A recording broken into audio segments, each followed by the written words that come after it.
안녕하세요. 이정원에서 진행하는 송아의 속 점입니다. 주역 64개는 음계와 양계를 한 짝으로 이루었습니다. 상경을 시작하는 중천 건계의 짝은 중지곤계입니다. 하경을 여는 택산 함계의 짝은 내풍 함계입니다. 이처럼 양계를 주장으로 앞서고 음계는 양계를 따라가는 의미가 있습니다.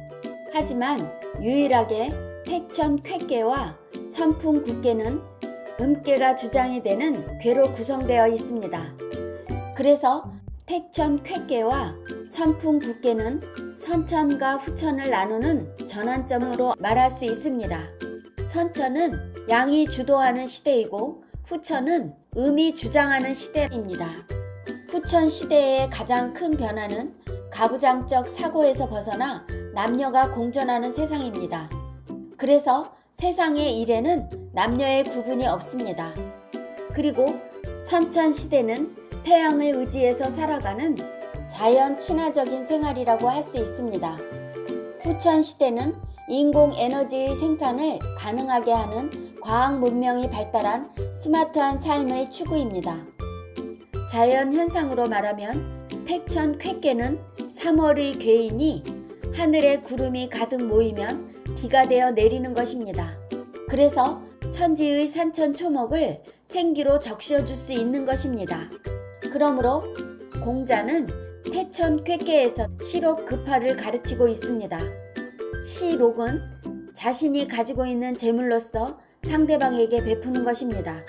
그리고 자신이 가지고 있는 선한 에너지로 주변의 모범이 되는 것입니다. 급하라고 한 것은 비가 하늘에서 내리듯 낙수 효과입니다. 이것은 위에서 아래로 베푸는 것입니다. 지식도 알아야 가르칠 수 있고 재물도 있는 사람이 베풀 수 있는 것입니다.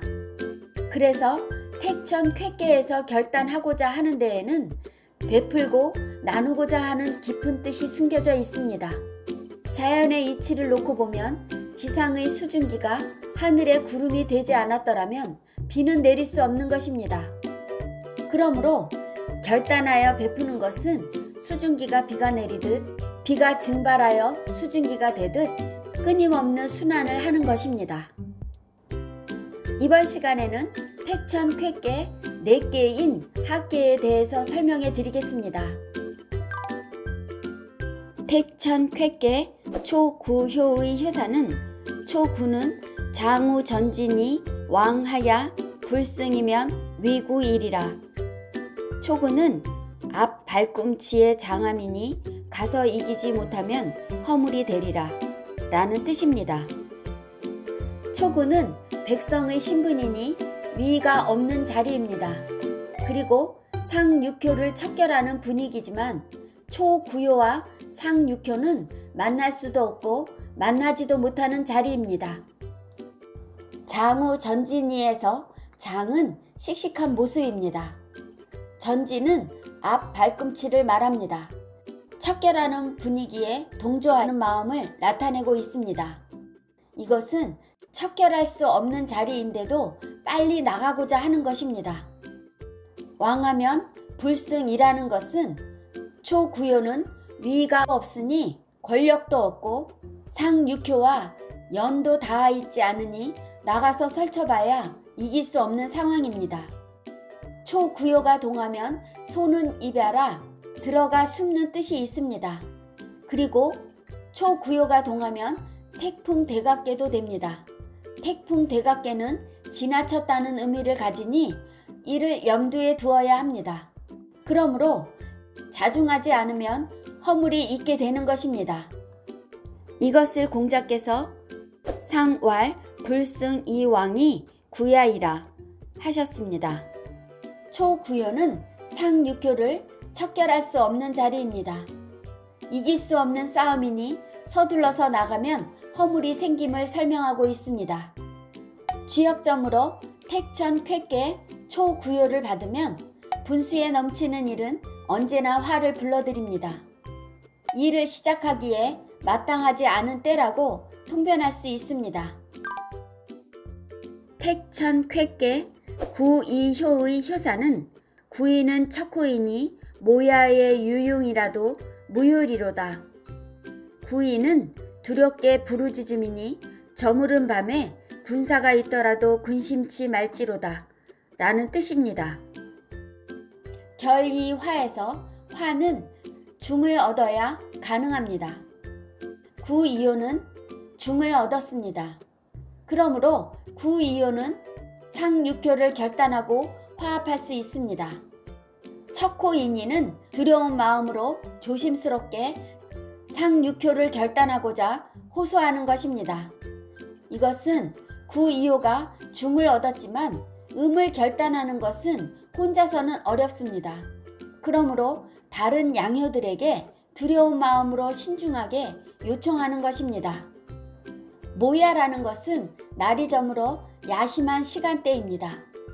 이때는 사람들이 긴장을 풀고 쉬고 있음을 뜻합니다. 유융은 군사처럼 무장한 사람이나 도적을 뜻합니다. 구이효가 동하면 이어중 릿계가 되는데 군사는 릿계에서 연유합니다. 그리고 릿계의 배합계 감계에서 도적을 의미합니다. 또한 택천 쾌계는 상계와 합계가 모두 오행으로 금을 가리키니 전쟁의 의미를 포함하고 있습니다. 물휴는 구이효가 주변의 도움도 요청하고 긴장을 늦추지 않고 있으니 방비하고 있는 것입니다. 그러니 근심할 것이 없습니다. 이것을 공자께서 상왈 유융물휴는 득중도야일세라 하셨습니다. 도적이 침입해도 근심이 없는 것은 구이효는 중을 얻었기 때문에 결의화할 수 있음을 설명하고 있습니다. 주역점으로 택천 쾌계 구이효를 받으면 변화의 시기라 불안정하지만 중심을 잃지 않는다면 뜻한 바를 이룰 수 있습니다. 넘치지도 부족하지도 않은 적정선을 지킬 수 있다고 통변할 수 있습니다. 택천 쾌계 구삼효의 효사는 구삼은 장우구하야 유흉코 독행우우이니 군자는 쾌쾌라 약유유원이면 무구일이라. 구삼은 광대뼈의 장에서 흉함이 있고 홀로 행하여 비를 만나니 군자는 결단할 것을 결단하는지라. 젖는 듯해서 성냄이 있으면 허물이 없으리라 라는 뜻입니다. 구삼효는 양효가 양자리에 있으니 바른 자리입니다. 그러나 택천 쾌계는 결이화를 주장하는데 구삼효는 중을 넘어선 자리입니다. 장우구에서 구는 광대뼈입니다. 얼굴의 인상을 표현하는 광대뼈에 성난 기색을 나타내고 있습니다. 이것은 구삼효가 상육효와 정응하고 있으니 결단하는 데 가장 적임자입니다. 하지만 성난 기색을 담아 척결하고자 한다면 흉한 것입니다. 그러므로 자제해야 함을 말하고 있습니다. 독행우에서 비우는 음양의 조화를 이룬 것을 뜻합니다. 구삼효 혼자서 상육효를 결단내려고 시도하는 것입니다. 군자는 쾌쾌라 구삼효 홀로 상육효를 상대하다 보니 자칫 야합으로 보일 수 있는 오해의 소지가 있습니다. 그러니 상육효를 척결하더라도 군자로서의 처신이 분명해야 함을 말하고 있습니다. 구삼효가 동하면 합계도 쾌의 상과 같으니 쾌쾌라 한 것입니다. 약유원에서 성낼 온자는 답답한 마음으로 화가 나 있는 것입니다. 이것은 구삼효가 상육효를 홀로 결단하려고 하지만 억울한 상황이 되니 스트레스를 받는 것입니다. 그러나 군자답게 결단하니 허물은 없는 것입니다. 이것을 공자께서 상왈 군자는 쾌쾌라 종무구야이니라 하셨습니다.